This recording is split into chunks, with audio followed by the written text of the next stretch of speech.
দশম শ্রেণীর ইতিহাস তোমাদের সংস্কার বৈশিষ্ট্য পর্যালোচনা চলছিল। এটা 19 শতকের বাংলা সমাজ সংস্কার বৈশিষ্ট্য এবং পর্যালোচনা। এই সমাজ সংস্কারের এই সময় যে সমাজ সংস্কার হয়েছিল, এই সমাজ সংস্কারের যে অন্যতম বৈশিষ্ট্য ছিল সেটা একটু জেনে নিই। প্রথমত দেখো, পাশ্চাত্য শিক্ষার যুক্তিবাদী প্রভাব সমাজের ওপরে পড়েছিল। দ্বিতীয়ত কি হয়, শিক্ষিত মধ্যবিত্ত ভারতীয়দের অংশগ্রহণ চলেছিল। 3 নম্বর হচ্ছে কুসংস্কারের বিরুদ্ধে এবং বিভিন্ন সামাজিক কুপ্রথার বিরুদ্ধে আন্দোলন চলেছিল। চতুর্থত সংকীর্ণ জাতপাত বলো, বাল্যবিবাহ বলো, বহুবিবাহ বলো, এই সমস্ত সতীদাহ, কৌলিন্য প্রথা, গঙ্গাসাগরের সন্তান বিসর্জনের মতো কুপ্রথার বিরুদ্ধেও প্রতিবাদ হয়েছিল। এবং পঞ্চমত রক্ষণশীলতা ও পুরোহিত প্রভাবিত সমাজ ব্যবস্থার আমূল সংস্কার ঘটেছিল। সমস্ত গোড়ামি রক্ষণশীল ঐতিহ্যের মূলে আঘাত করে পুরনো সমাজ কাঠামো ভেঙে নতুন সমাজ গড়ে তোলা। মানবতা বলো, যুক্তিবাদ বলো, বিজ্ঞান মনস্কতার বীজ সংস্কার এই আন্দোলনের মাধ্যমে সমাজে বপন হয়েছিল। অর্থাৎ এই যে সমাজ সংস্কার যে ব্যাপারটা রয়েছে, এই সমাজ সংস্কারের ক্ষেত্রে সমাজে যত কুরীতি, যত বাজে ব্যাপারগুলো ছিল সমাজে, সেইগুলো কি হয়, সেইগুলো মূল থেকে নষ্ট করার একটা প্রচেষ্টা চলেছিল। এছাড়া যে সামাজিক সাম্য প্রতিষ্ঠার জন্য সমস্ত প্রকার সামাজিক যে বৈষম্য, বঞ্চনা, দমন পীড়নের বিরুদ্ধে জাতি, বর্ণ, স্ত্রী, পুরুষ নির্বিশেষে সবাইকে প্রেরণা দেওয়া হয়েছিল। তাই এইগুলো রয়েছে। এর মধ্যে একটা গুরুত্বপূর্ণ জায়গা রয়েছে ব্রহ্ম সমাজ সমূহের একটা উদ্যোগ রয়েছে। তাই 19 শতকের পাশ্চাত্য ভাবধারায় প্রভাবিত হয়ে ব্রহ্ম সমাজই প্রথম সংস্কারের উদ্যোগী হয়েছিল। তাহলে এই যে সমাজ থেকে যত কুরীতি, যত খারাপ জিনিসগুলো সমাজের মধ্যে ছিল, সেইগুলোকে সারাই করার দায়িত্ব কে নিয়েছিল? এই ব্রহ্ম সমাজ। ব্রাহ্ম সমাজের যুক্তিবাদী সদস্যরা বেদ উপনিষদের আদর্শে উদ্বুদ্ধ হয়ে সমাজ সংস্কারে ব্রতী হয়েছিল। 1815 খ্রিস্টাব্দে রামমোহন রায় প্রতিষ্ঠিত করেন কি আত্মীয় সভা। তাহলে কে কবে আত্মীয় সভা প্রতিষ্ঠিত করেন? 1815 খ্রিস্টাব্দে রামমোহন রায়, রাজা রামমোহন রায় আত্মীয় সভা। 1830 খ্রিস্টাব্দে এই আত্মীয় সভা ব্রাহ্ম সমাজে রূপান্তরিত হয়, পরিবর্তন হয়ে যায় 15 বছর পর। ঠিক আছে? হ্যাঁ। রামমোহন রায়ের পরবর্তীকালে অর্থাৎ 1833 খ্রিস্টাব্দে ব্রিস্টলে তার মৃত্যুর পর ব্রাহ্ম সমাজ পরিচালনার দায়িত্ব পান রামচন্দ্র বিদ্যাবাগীশ। সেই সমাজকে বলে আদি ব্রাহ্ম সমাজ। যখন তিনি দায়িত্ব পালন করেছিলেন সেই সময়টাকে বলা হচ্ছে আদি ব্রাহ্ম সমাজ।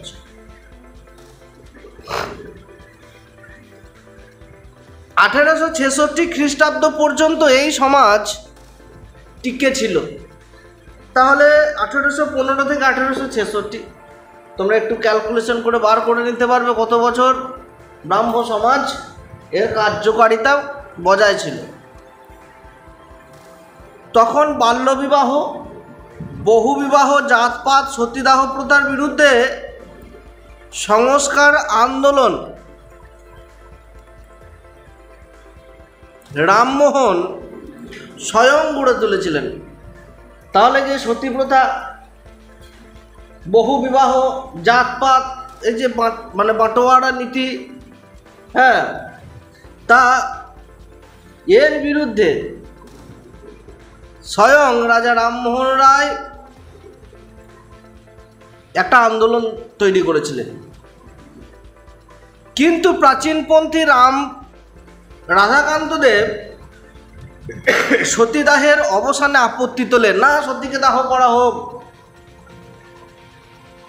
আমরা জানতাম সতীদাহর ব্যাপারটা কি ছিল। একেতে বিয়ে হতো কি ওই বুড়ো বুড়ো লোকগুলোর সঙ্গে, অল্প বয়সী মেয়েদের, এই বুড়োগুলো তাকেই ফুটে যেত। ফলে কি হয়, ওই চিতার সঙ্গে ওই বাচ্চা মেয়েটাকেও পুড়িয়ে দেওয়া হতো। এইটাকে আবার রাধাকান্ত দেব বলছে না, এই সতীকে দাহ করা হোক, ঠিক আছে, ভালো জিনিস, হ্যাঁ, মানে ও মরে যাবে, ওকে পুড়িয়ে দেয়, বেশ। এই নিয়ে তার সঙ্গে প্রগতিশীল ব্রাহ্মদের তর্কাতর্কি হয়। দেখো একটা জিনিস কি, সমাজে যখন কোনো কিছু, যে জিনিসটা প্রচলিত থাকে না, কোনো প্রথা যদি প্রচলিত থাকে, সেই প্রথাটাকে তুই যখন ওইটাকে বন্ধ করতে যাবি, তখন কি হবে, একটা বাধা কিন্তু আসবে। যেমন দেখো হিন্দু সমাজের, শুধু হিন্দু সমাজ নয়, আরও অন্যান্য সমাজের একটা কুরীতি আছে, পশুবধ। এই ঈশ্বরের সামনে পশুবধ, যে কোনো ধর্মই হয়, প্রায় অনেক ধর্মেই রয়েছে এটা। আরে বাবা, তুই খাবি, খা, কেনে নিজে খা, ঈশ্বরের নামে এসব দেওয়ার কোনো প্রয়োজন নাই। নিজের আত্মা তৃপ্তি করার জন্য মাংস খাবি, খা, ঈশ্বরকে কেন বদনাম করছিস? তাহলে হঠাৎ করে যদি আমরা তার বিরুদ্ধে কোনো বাধা দিতে যাই বা সেগুলো বন্ধ করতে যাই, আমাকে কিন্তু সমাজ সহজে মেনে নেবে না এবং সমাজের সঙ্গে আমাকে লড়াই করতে হবে। ফলে এখানে রাজা রামমোহন রায় আর রাধাকান্ত দেব, এদের মধ্যে একটা তর্কাতর্কি শুরু হয়ে যায়। দেবেন্দ্রনাথ ঠাকুর ব্রাহ্ম সমাজের হাল ধরলেও তিনি পুরোপুরি উদার হতে পারেননি। দেবেন্দ্রনাথ তরুণ নেতা অক্ষয় কুমার দত্তের যুক্তিবাদী নতুন দৃষ্টিভঙ্গিকে কখনো পুরো গ্রহণ করেননি। Keshab Sen destiny of human life শীর্ষক বক্তৃতায় অস্পৃশ্যতা মানুষের তৈরি বড় ব্যাধি বলে জানান। এই যে ছোঁয়াছুত যে ব্যাপারটা রয়েছে, যা মেয়েকে ছোবো না, হ্যাঁ, এ নিচু তলার লোক, আমি বড় মানুষ, হ্যাঁ, আমি কানে কী করে ছোবো, আগে ঘরেই আসতে দেবো না কাল থেকে আমি। তা এই ব্যাপারগুলো সম্পূর্ণভাবে কিন্তু দেবেন্দ্রনাথ ঠাকুর এইটা কিন্তু মেনে নিতে পারেননি। যাই হোক, এতটা তিনি ওই সময় নারী শক্তি ও নারী শিক্ষায় জোর দিতে ব্রাহ্মবন্ধু সভা গঠন করেছিলেন। এই জন্য দেবেন্দ্রনাথ ঠাকুর তাকে ব্রাহ্মণন্দ উপাধি দেন। কাকে গো? হ্যাঁ, এটা মনে রাখবে। 1866 খ্রিস্টাব্দে কেশবচন্দ্র সেন হিন্দু, মুসলিম ও খ্রিস্টানদের নিয়ে আদি ব্রাহ্ম সমাজ থেকে বেরিয়ে সমন্বয়ী সমাজ গঠন করতে ভারতবর্ষীয় ব্রাহ্ম সমাজ পত্তন করেন। তিনি স্ত্রী শিক্ষা, বিধবা বিবাহ, নৈশ বিদ্যালয় গঠনে উদ্যোগী হন আর কি। বহুবিবাহ, বাল্যবিবাহ, পর্দা প্রথার বিরুদ্ধে কর্মসূচি নিয়েছিলেন। মানে রাজা রামমোহন রায় যে সমস্ত কাজগুলো করেছিলেন সেইগুলো তিনিও করেছিলেন। দেখো, কেশবচন্দ্র বাল্যবিবাহের বিরোধী হয়েও নিজের 14 বছর বয়সী কন্যা সুনীতি দেবীকে কুচবিহারের 16 বছর বয়সী রাজপুত্রের সঙ্গে বিয়ে দিয়ে 3 আইন লঙ্ঘন করেন। এটা মনে রাখবে। এই ঘটনাকে কেন্দ্র করে অসন্তুষ্ট শিবনাথ শাস্ত্রী ও আনন্দমোহন বসু কেশবচন্দ্র সেনকে কি করেন গো? গ্রেপ্তার। বসু কেশবচন্দ্রের ভারতবর্ষীয় ব্রাহ্ম সমাজ থেকে বেরিয়ে এসেছিলেন। তিনি যেটা নতুন তৈরি করেছিলেন, এসে 1878 খ্রিস্টাব্দে সাধারণ ব্রাহ্ম সমাজ গঠন করে বাল্যবিবাহের বিরোধিতা করেন, যে না, ছোট অল্প বয়সী মেয়েদের বিয়ে দেওয়া যাবে না, অল্প বয়সে বিয়ে হবে না। কেশবচন্দ্র ব্রাহ্ম সমাজে অনেকটাই কোণঠাসা হয়ে উদারপন্থী অনুগামীদের নিয়ে অসবর্ণ বিবাহ ও বিধবা বিবাহকে জনপ্রিয় করতে। আচ্ছা, অসবর্ণ বিবাহ মানে কি? সবর্ণ বিবাহ মানে কি? নিজেদের বর্ণে বিবাহ, মানে ঘোষেদের ছেলে ঘোষেদের মেয়ে, কর্মকারদের ছেলে কর্মকারদের মেয়ে, চৌধুরীদের ছেলে চৌধুরীদের মেয়ে, নিজেদের বর্ণ নিজেদের জাতি বিয়ে করা। এবার শুধুমাত্র যদি এইটাই হয় তাহলে বাদ বাকিগুলো সব শ্রেণীতে না পাওয়া যেতেই পারে, ক্রাইসিস হতে পারে। ফলে এখন আর ওইসব দেখা হয় না, এখনকার যুগও পাল্টিয়েছে। জনপ্রিয়তা করতে 1880 খ্রিস্টাব্দে ভারতীয় ব্রাহ্ম সমাজের বাইরে নববিধান সমাজ গঠন করেন বিজয়কৃষ্ণ গোস্বামীর সহায়তায়। তার মানে আমরা একটা জিনিস কত রকম জানলাম, কতগুলো পরিবর্তন হলো বলো তো। এই ব্রাহ্ম সমাজ থেকে কোন কোন সমাজ যে গঠন হলো, কতজনার আলাদা আলাদা মত আমরা এখানে পেলাম। এবার সবার থেকে কিন্তু সবার মতের কিন্তু মিল কিন্তু থাকে না, সবার সঙ্গে কিন্তু সবার মতের মিল না থাকার কারণেই আমাদের বিভিন্ন সমাজ কিন্তু গড়ে ওঠে। বিভিন্ন জনে বিভিন্ন রকম ধরনের কিন্তু সমাজ গড়ে তুলেছিল। এইটা এরপরে আর একটা জায়গা রয়েছে, সতীদাহ প্রথা বিরোধী যে আন্দোলন হয়েছিল সেটা আমরা সংক্ষেপে জানব। শ্মশানের মৃত স্বামীর চিতায় হিন্দু বিধবাদের নির্মমভাবে জ্যান্ত পুড়িয়ে মারার প্রথাকে সতীদাহ প্রথা বলা হয়। এটা তো আমরা আগেও জেনেছি। 1815 থেকে 1828 খ্রিস্টাব্দ পর্যন্ত, এই সংখ্যাগুলো জেনে রাখো, প্রায় 8000 বিধবাকে সহমরণ বা সতীদাহের শিকার হতে হয়েছিল বলে সরকার রিপোর্ট প্রকাশ করেছিল। ভাবো, সরকার রিপোর্ট এমনিতে কম করে বলে, সরকার রিপোর্টে কম করে বলে, বাস্তবে যদি দেখতে যাই 8000টা 80,000 হয়ে যাবে। তার মানে কত ছোট মেয়ে, বাচ্চা মেয়েকে সহমরণে যেতে হয়েছিল চিতায়, তার স্বামীর সঙ্গে পুড়তে হয়েছিল। এই প্রথার বিরুদ্ধে কিন্তু একটা বড় আন্দোলন করা হয়েছিল, পরে পাবো। এই বর্বর প্রথার বিরুদ্ধে নানা স্তরে প্রতিবাদ শুরু হয়। প্রথমত কি, খ্রিস্টান মিশনারিরা ভারতে নারী কল্যাণ উদ্যোগী হয়ে প্রথম সতীদাহ প্রথা বিলুপ্ত করতে ভারতের ব্রিটিশ সরকারকে চাপ দিয়েছিলেন।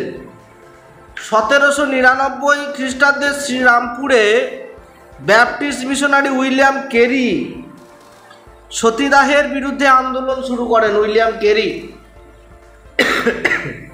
অনেক ভালো মানুষ ছিলেন। ইংরেজরা সবাই যে খারাপ প্রকৃতির না, আমি অনেকের নাম এর আগে পেলাম। সতীদাহীর বিরুদ্ধে আন্দোলন শুরু করেন। 1802 খ্রিস্টাব্দে তিনি এই ব্যাপারে তদন্ত শুরু করেন যে কেন এই জিনিসগুলো কেন হচ্ছে, এইগুলো থেকে মুক্তির উপায় কি, এই সমস্ত ব্যাপার। 1803 খ্রিস্টাব্দে ফোর্ট উইলিয়াম কলেজে তিনি এই বিষয়ে একটা বিতর্কের আয়োজন করেন যে এটা নিয়ে চর্চা হোক, কেন বাচ্চা মেয়েদেরকেও মরে যেতে হবে তার স্বামীর সঙ্গে। পরে বিধবা বিবাহের একটা প্রচলন শুরু হয় এবং ঈশ্বরচন্দ্র বিদ্যাসাগর তার ছেলের সঙ্গে একটা বিধবার বিবাহ দিয়েছিলেন, এটা মাথায় রাখবেন। ঈশ্বরচন্দ্র বিদ্যাসাগরের ছেলের সঙ্গে এক বিধবার বিয়ে হয়েছিল। তিনি দেখিয়ে দিয়েছিলেন সমাজে যে আমার ছেলে একটা বিধবাকে গ্রহণ করতে পারে। তখন তো এসব ছিল না, বিধবা মানে কোনো ভালো কাজে অংশগ্রহণ করতে পাবে না, এটাই সমাজের নিয়ম ছিল। হ্যাঁ, এরপরে তার মতে এটি হিন্দু ধর্মের রীতি হতে পারে না, তাই তিনি বড় লর্ড ওয়েলেসলিকে এই ব্যাপারে উদ্যোগী হতে অনুরোধ করেন। সতীদাহ প্রথার মূল কথা হলো কি স্বামীর মৃত্যুর পর তার চিতায় তার সদ্য বিধবা স্ত্রীকে দাহ করা। শ্রীরামপুরের মিশনারিরা এই নিষ্ঠুর প্রথার বিরুদ্ধে 15 বছর ধরে আন্দোলন করেন। এর সাথে যুক্ত ছিলেন শ্রীরামপুরের ডেনিশ, চুচুড়া ডাচ, চন্দননগরের ফরাসি মিশনারিরাও। কিন্তু বন্য হিন্দুরা একে ধর্মীয় প্রথা বলে প্রচার করায় আন্দোলন সত্ত্বেও সতীদাহ প্রথা রদ করা যাচ্ছিল না, এইটাই সমস্যা। কিছু গোড়া হিন্দু ছিল, ওরা বলছিল না এটা আমাদের ধর্মের অংশ। এবারে ধর্মের অংশ যদি করে দেয় তাহলে ধর্মের ওপরে আঘাত আসছে, হিসাব মতো তাই হচ্ছে। এই জিনিসগুলো, এই কুপ্রথা যে ধর্মেই থাকুক না কেন, সেইটাকে যদি নির্মূল থেকে মানে একদম মূল থেকে নির্মূল না করা হয় তাহলে কিন্তু এটা একটা ব্যাধির মতো ছড়িয়ে পড়বে। আর পড়েও ছিল, কত অল্প বয়সী মেয়েদেরকে পুড়ে মরতে হয়েছিল ভাবো তাহলে। সরকারি রিপোর্ট 8,000 বলছে, এটা বেসরকারি হিসাবে অরিজিনাল হিসাবে 80,000 হয়ে যাবে। সরকার তো কমই বলে, সাধারণত এত তথ্য থাকে না সরকারের হাতে, কোথায় ফাঁকে ফুঁকে কতজনা মারা যায় অত সরকার রাখে। দ্বিতীয়ত কি হয়, এই রামমোহন রায়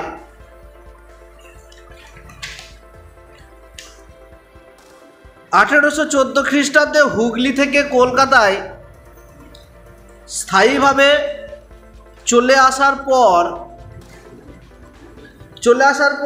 1816 খ্রিস্টাব্দে সতীদাহ নিয়ে শ্রীরামপুরে মিশনারিদের সঙ্গে আলোচনা করেন। এখানে কিন্তু একটা রাজা রামমোহন রায়ের কিন্তু অত্যন্ত প্রভাবিত একটা আন্দোলন ছিল। রাজা রামমোহন রায় কিন্তু খুব ভালোভাবে চেষ্টা করছিলেন যে যেন এই সতীদাহ, বিধবা বিবাহ এইগুলো কিন্তু সতীদাহটা মুছে যাক, বিধবা বিবাহটা আবার চালু হয়ে যাক, মানে বিধবা যারা হয়েছে তাদের বিয়ে হোক, এইটা।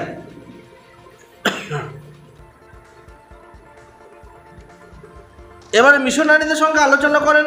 এই অমানবিক প্রথার অনুমোদন নেই কোনো ধর্মশাস্ত্রে, সে কথা জানিয়েও বহু মানুষের স্বাক্ষর সম্বলিত স্মারকলিপি রামমোহন ব্রিটিশ পার্লামেন্টে পাঠান যে না, আমাদের হিন্দু ধর্মে এরকম কোনো মানে প্রথাই নাই, সতীদাহ প্রথা। বেশ, এবং তারপর 1817 খ্রিস্টাব্দে কেরি সরকারকে তদন্তের অনুরোধ জানান যে তদন্ত করে দেখা হোক যাদবকে হিন্দু ধর্মের এটা ভেতরকার জিনিস, ধর্মের জিনিস কি ধর্মের জিনিস নয়। এরপরে দেখো বিভিন্ন জনের বিভিন্ন আরও তোমার কি বলবো এখানে প্রভাব ছিল।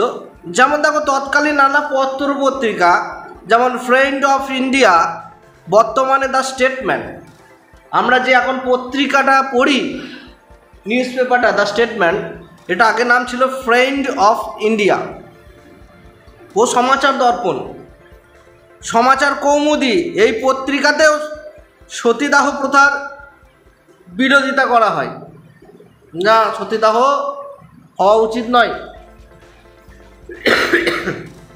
লাস্ট একটা গুরুত্বপূর্ণ লাইন রয়েছে এই বইয়ের হিসাবে বলছি। উইলিয়াম বেন্টিংয়ের কাছে 1829 এর মে মাসে দুটি অভিযোগ জমা পড়ে। তার ভিত্তিতেই 1829 খ্রিস্টাব্দে 4 ডিসেম্বর রেগুলেশন XVII অর্থাৎ 17 নম্বর দ্বারা, রেগুলেশন 17, এর দ্বারা সরকার সতীদাহ প্রথা রোধ করেন। তাহলে একটা রেগুলেশন পাস হয়েছিল, একটা অ্যাক্ট পাস হয়েছিল, রেগুলেশন XVII। এটা একটু মনে রাখার চেষ্টা করবে। রেগুলেশন কত রেগুলেশন? হ্যাঁ, এই সতীদাহ নিবারণ আইনে বেন্টিং জানিয়েছেন। তাহলে লর্ড উইলিয়াম বেন্টিং কি জানিয়েছেন? যে সতীদাহ বেআইনি এবং তা ফৌজদারি আদালতে শাস্তিযোগ্য। ফৌজদারি আদালত, পেনাল কোড, ঠিক আছে, ইন্ডিয়ান পেনাল কোড বর্তমানে দুটো আমাদের আছে আইনি ব্যবস্থা। একটা আছে কি, একটা CRPC আছে, একটা আছে IPC। এই দুটো তাহলে ফৌজদারি মামলা এই আদালতে শাস্তিযোগ্য, মানে illegal and punishable by the criminal courts, criminal offence এগুলো সতীদাহ প্রথা।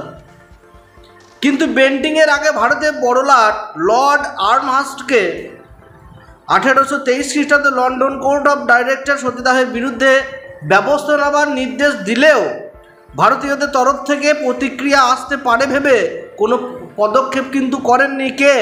Lord Amherst. তার আগেও কিন্তু এই ব্যবস্থা করার চেষ্টা করা হয়েছিল। তার মানে আমরা লর্ড উইলিয়াম বেন্টিংকে এর মূল কর্তাধর্তা বলতে পারি। ওই জন্যই সতীদাহ প্রথার ক্ষেত্রে আমাদের লর্ড উইলিয়াম বেন্টিংয়ের নাম আসে। তিনিই তো রেগুলেশন পাস করিয়েছিলেন এবং সঙ্গে রাজা রামমোহন রায় ছিলেন, অনেক মানুষ তার সঙ্গে ছিলেন।